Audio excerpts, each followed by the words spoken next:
209, Mysterious Benedict Society.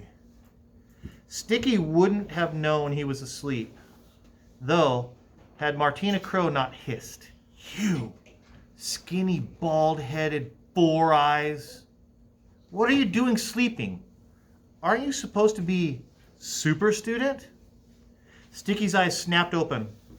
On all sides of him, students were tittering, and the messengers, including Corliss, were sneering disdainfully.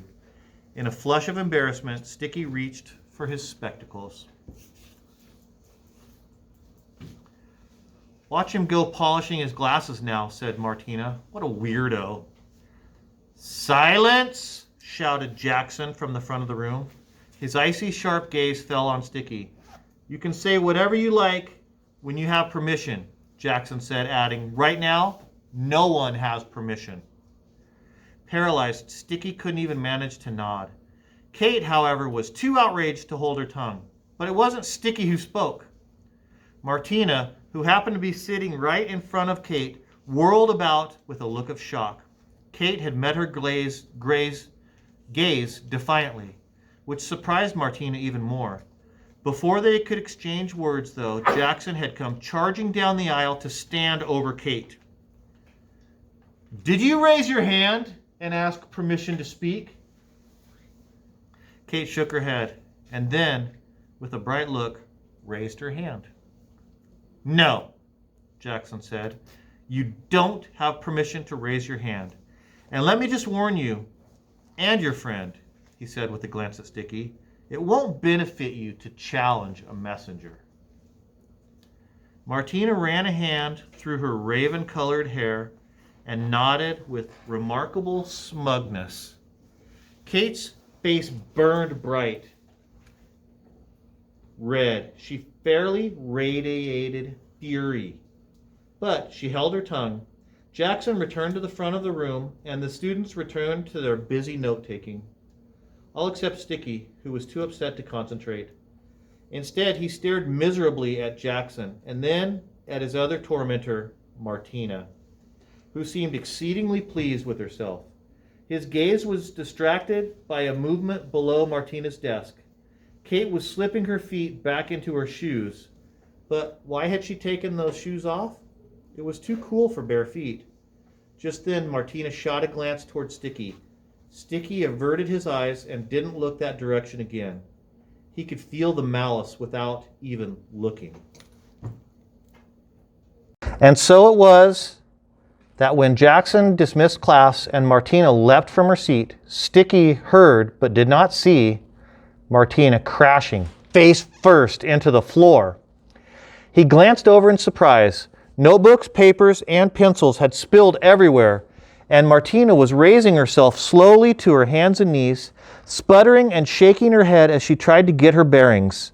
Messenger or no, her fumblings promoted a burst of laughter from the other students, except for Kate, who pretended not to notice as she grabbed Sticky's arm, dragging him toward the door.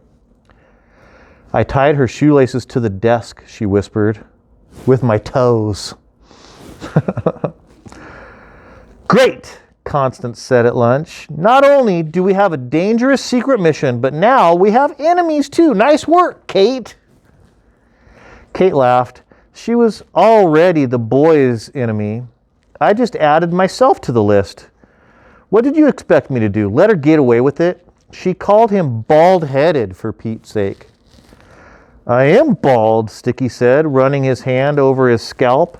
"It's my own fault. I used hair remover when I ran away to disguise myself." "That explains it," said Renee.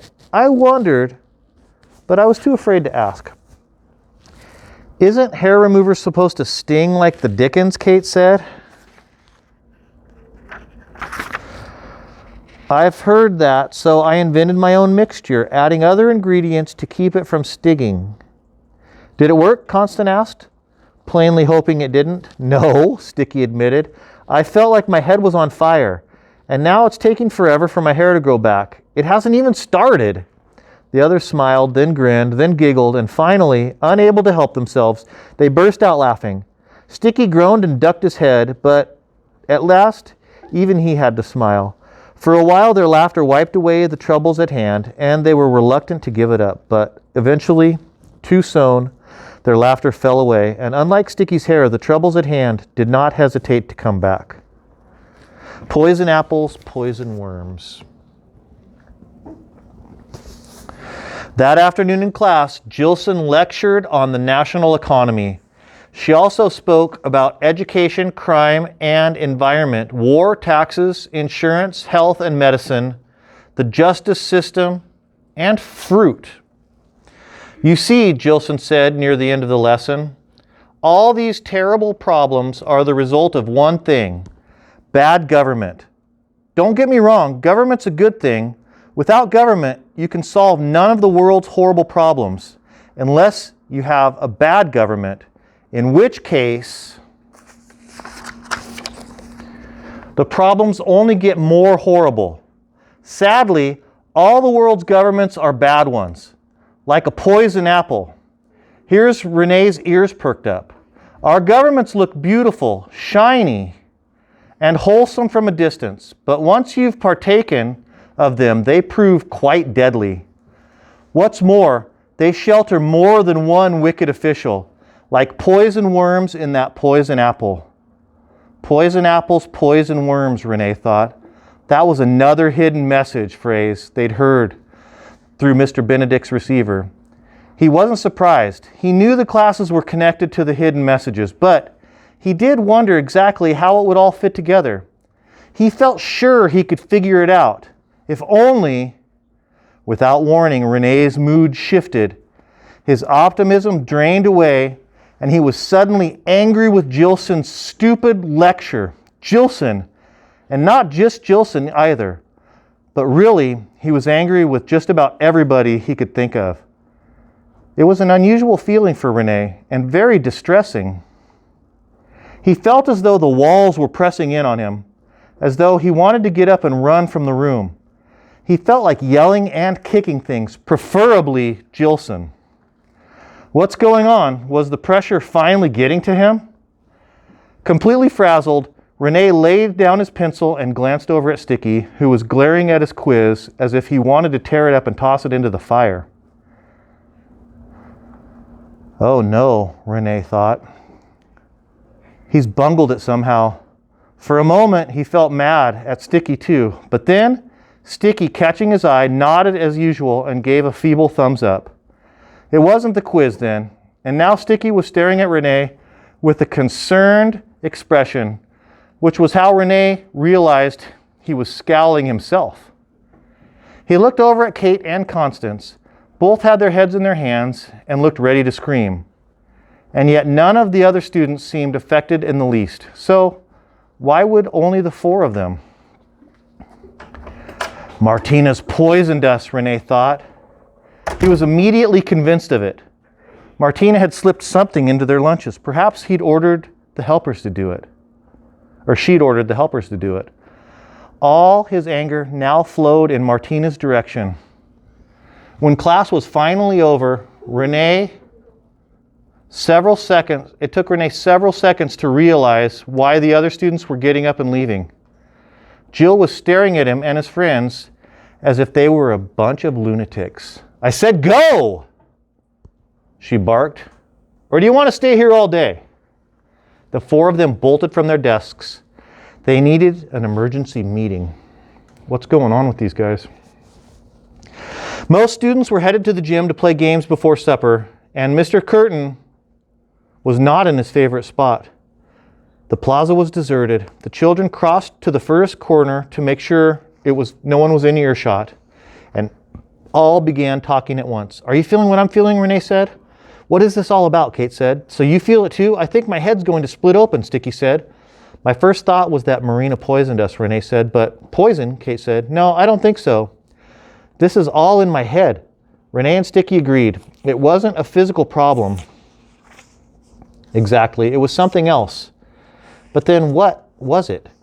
The three of them began comparing their symptoms. Only Constance said nothing. She listened as the others talked about how irritable and angry they felt, as if they were engaged in a furious argument.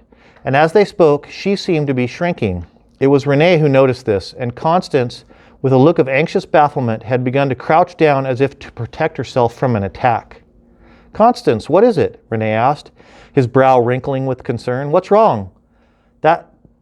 That's all," Constance asked in a weak voice. "You just feel kind of annoyed?" "Extremely annoyed," Kate said. "Really, I've never felt so cranky in my life." "So you don't hear?" Constance trailed off. She didn't have to finish. Renee couldn't believe they hadn't thought of it right away. The experience must have rattled every bit of sense out of all their heads. Hadn't Mr. Benedict specifically predicted this? "Most of us will simply feel irritated and confused," Mr. Benedict had said. "Essentially the way we feel now whenever the television is on and messages are being broadcast." "Mr. Curtin's boosting the power," Renee said gravely.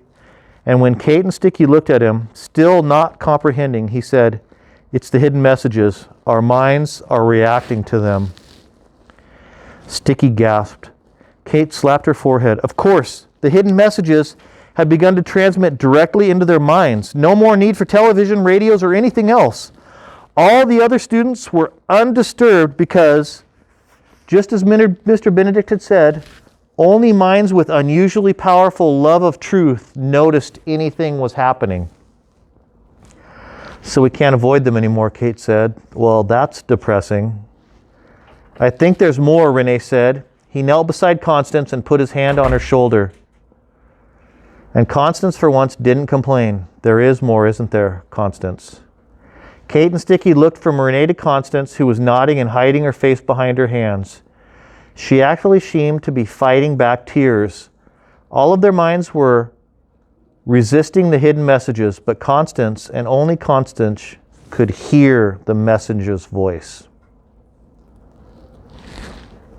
All right, we'll stop right there.